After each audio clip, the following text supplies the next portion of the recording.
Wow. Wow. Hello, Eau Claire. Isn't it good to have a candidate who can pronounce the name correctly? Wow. Les, thank you. Thank you for the introduction. More importantly, thank you for articulating what we know it means to live out here in the Midwest. Care for your neighbors. Kindness. I want to acknowledge a few people today. Somebody who I have to tell you might be the kindest human being I have ever met. Your governor, Tony Evers. A dear friend of mine who I had a chance to serve with in the House of Representatives, an incredible senator, Tammy Baldwin.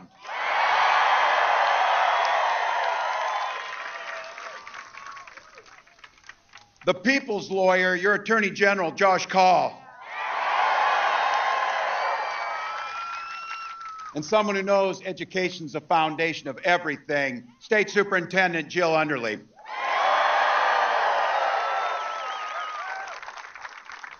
All the state and local officials are here, but I want to say that point of personal privilege on this, I got a bunch of my family down here in the front, so.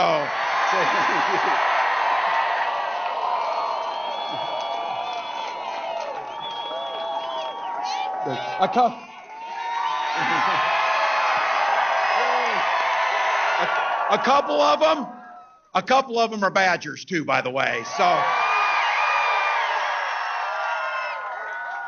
And a real special thank you to everybody here. Looking out across here, look, you're busy people. You got things to do. It's a summer day. You had to walk 2 miles. I had nothing to do with that, by the way, nothing. But you came here for one beautiful, simple reason. You love this country and this democracy.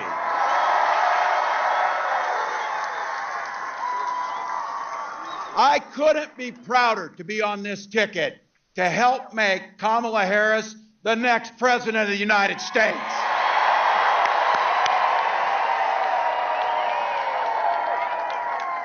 You know it. Vice President Harris is on the side of the American people.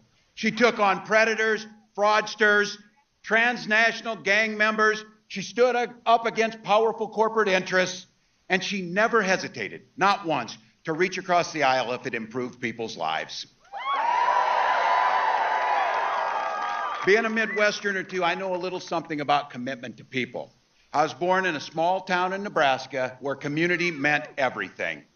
My mom and dad taught me to show generosity to my neighbors and work for a common good. At 17, I joined the Army National Guard. For 24 years, I proudly wore the uniform of this nation.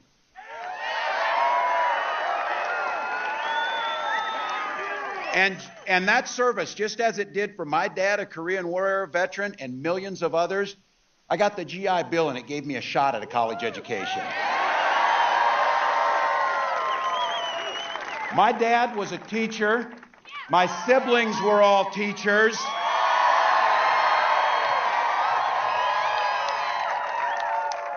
And 3 of them married teachers. It's noble work. I had the privilege of teaching public school, social studies, and coaching football for 20 years. And for all you Packer and Badgers fans, yeah, we did win a state championship. So it's what we do. But it was my students who encouraged me to run for office. I never thought that much about it, but they saw in me what I was hoping to instill in them. This idea of a commitment to a better world, a common good, a belief that one single person can actually make a difference.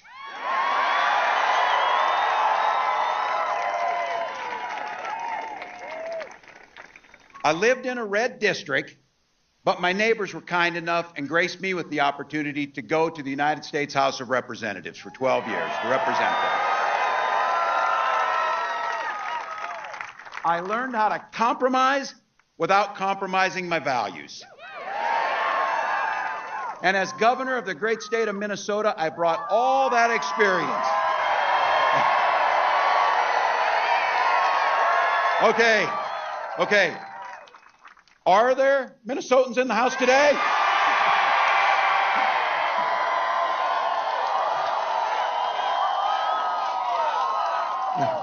Bringing that experience to tackling the challenges that we're facing our state. We don't shy away from challenges, but I'll tell you what, Donald Trump, he sees the world differently than we see it. He has no understanding of service because he's too busy servicing himself. Again and again and again. Again and again and again. This guy weakens our country to strengthen his own hands. He mocks our laws. He sows chaos and division amongst the people. And that's to say nothing of the job he did as president. He froze in the face of COVID, and it cost people's lives. He drove the economy into the ground. And make no mistake about it, violent crime was up when Donald Trump was president. Those of you who are a little older know this. Older Republicans used to talk about freedom. These guys today, it turns out that freedom to them means government should be free to invade your exam room with your doctor. Now look, we're pretty neighborly with Wisconsin. We get our friendly battles, but in Minnesota, just like in Wisconsin, we respect our neighbors and the personal choices they make. Even if we wouldn't make the same choices for ourselves, because we know there's a golden rule. Mind your own damn business. Mind your own damn business. I don't need you telling me about our health care. I don't need you telling us who we love. And I sure the hell don't need you telling us what books we're going to read.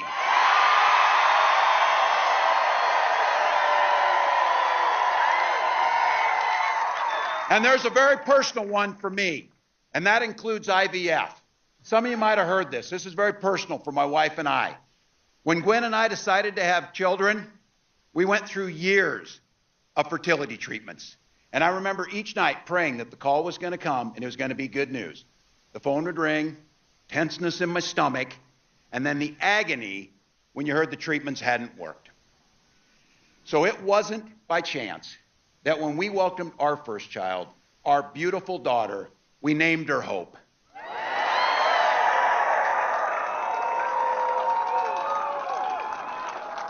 When Vice President Harris and I and everyone here talks about freedom, we mean the freedom to make your own health care decisions. And for all of our little ones to be free to go to school without worrying about being shot dead in their classroom.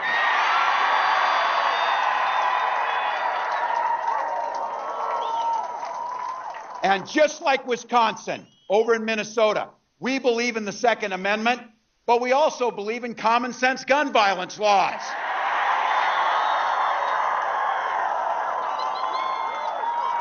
And just so you know, when I was in Congress, I was the top gun at the trap shoot 3 years in a row. I can outshoot them too. I can outshoot these guys. Look, freedom is when freedom. Oh, can we get somebody to help? Somebody's hot. Somebody's hot. Can we get somebody to help? You okay?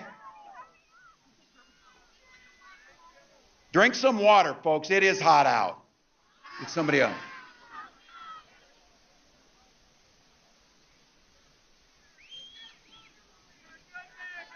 Thank you. We get water?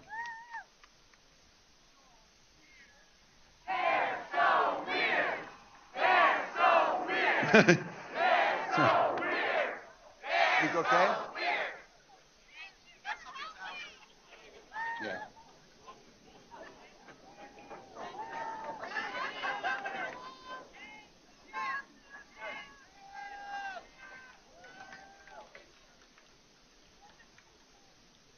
Thank you all for helping. Grateful. Thank you.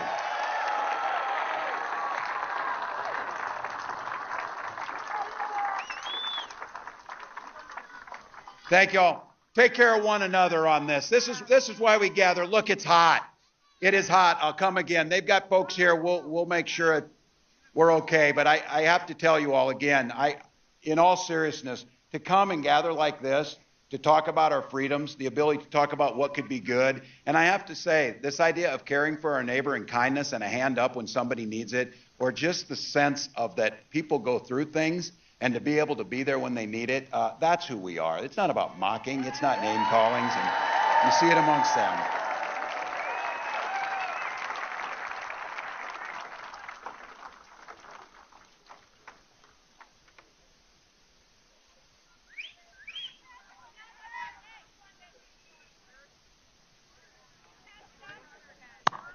Yay.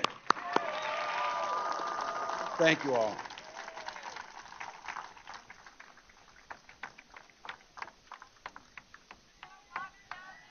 They do.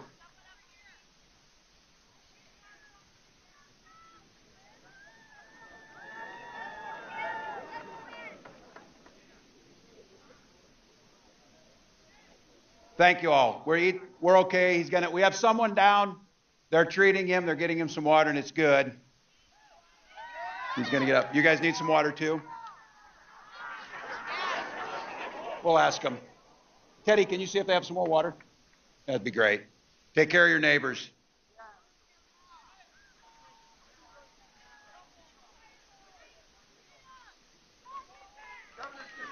There we go.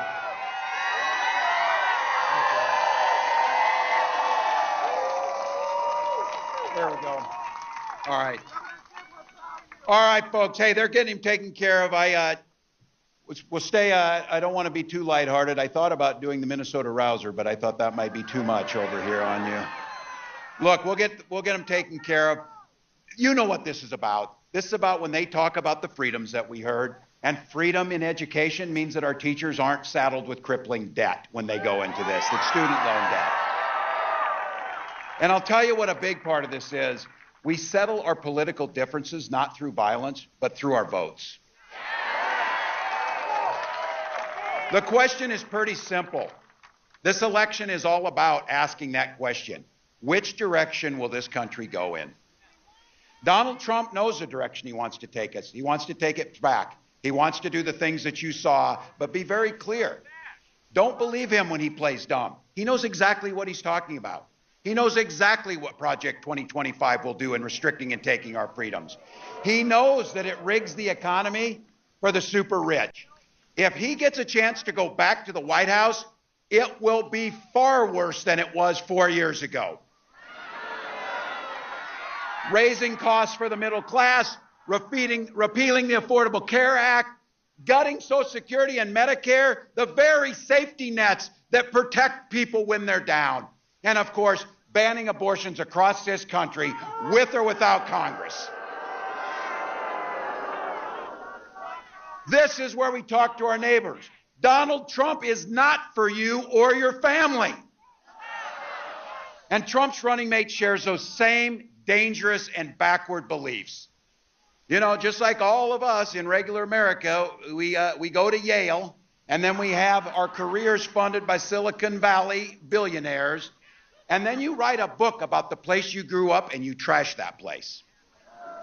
Come on, that's not who Wisconsin is. That's not who Minnesota is. We're better than that. We're better than that.